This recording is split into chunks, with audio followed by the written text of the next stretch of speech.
आप एम्प्लॉयमेंट की बात कर रहे थे। आपने शिक्षाविद भरे तो थे लोक सेवा आयोग में भी और शिक्षा आयोग में भी। क्या क्या कारनामे किए थे उन्होंने,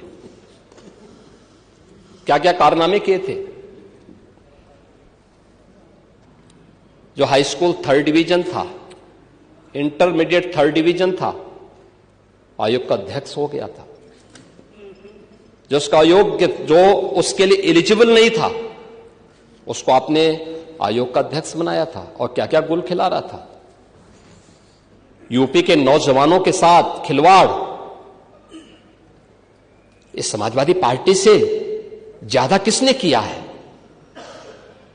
आज मैं कह सकता हूं, भर्ती जितनी पारदर्शिता के साथ हुई है, 8.25 वर्ष सरकार को होने जा रहे हैं, कल 8.25 वर्ष सरकार को होंगे पांडे जी, और 8.25 वर्ष में 9 लाख सरकारी नौकरी उत्तर प्रदेश के नौजवानों को बिना किसी घूसखोरी के प्राप्त हो जाए। ये पहले कभी नहीं हुआ, कभी नहीं हुआ। अभी आपने देखा होगा, और मैं तो आपसे भी कहूंगा, अभी हाल ही में हम लोगों ने 60,244 पुलिस कार्मिकों की भर्ती की थी, आरक्षी भर्ती की। सिद्धार्थनगर जनपद के बहुत सारे नौजवान हुए थे। आपको बुलाना चाहिए था अपनी विधानसभा के नौजवानों को, उनके परिवार के सदस्यों को बुलाते, उनको सम्मान देते, अच्छा रहता।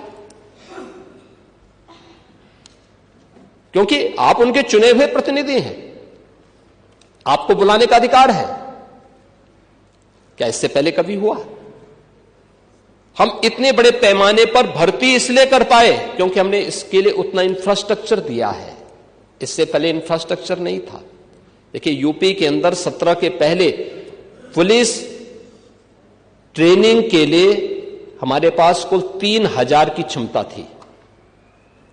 जब हम लोगों ने 2017 में पुलिस की भर्ती की व्यवस्था को देखा,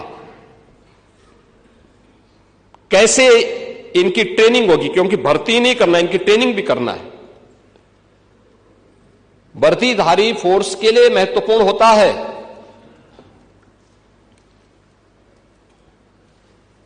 कि जितनी अच्छी ट्रेनिंग होगी, यानी ट्रेनिंग के दौरान जितना पसीना बहेगा उतना ही सेवा के दौरान खून नहीं बहेगा। ये किसी भी यूनिफॉर्मधारी फोर्स के लिए महत्वपूर्ण होता है। इसमें ट्रेनिंग में आपने ट्रेनिंग की पीरियड को कम कर दिया था, 6 साल से लेकर के, यानी 9 महीने से घटा करके 6 महीने कर दिया था। और भर्ती के लिए योग्य नौजवान को प्राथमिकता नहीं देते थे। और शिवपाल जी तो उसके मास्टर हैं, इनकी तो पीएचडी ही इसमें है। पूरी भर्ती की प्रक्रिया को तार तार हर व्यक्ति बेहाल था। आज उत्तर प्रदेश का नौजवान नौकरी प्राप्त कर रहा है। क्या शिक्षा में, क्या उत्तर प्रदेश लोक सेवा आयोग में, क्या अधीनस्थ सेवा चयन आयोग में, क्या पुलिस भर्ती बोर्ड में। और भर्ती की इस प्रक्रिया को ही पारदर्शी बनाने के लिए हम लोगों ने हरेक स्तर पर उस प्रकार के तंत्र को विकसित किया है। और इसीलिए शिक्षा आयोग में भी उत्तर प्रदेश के रिटायर्ड डीजीपी को बिठाया है कि जैसे माफिया की कमर तोड़ी गई है, नकल माफिया की कमर को भी वहां बैठ करके ऐसे तोड़ना है। क्योंकि नकल माफिया आदत तो आप लोगों ने खराब की थी, लेकिन उनकी आदत को सुधारने का काम, क्योंकि जब भी कोई हैंकड़ी दिखाता है तो उसकी हैंकड़ी को ठीक करने का काम भी सरकार का होना चाहिए। और यही हमारे पद की शपथ भी है।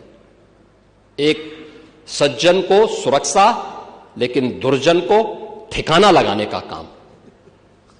परित्राणाय साधूनाम विनाशाय च दुष्कृताम, यही तो है।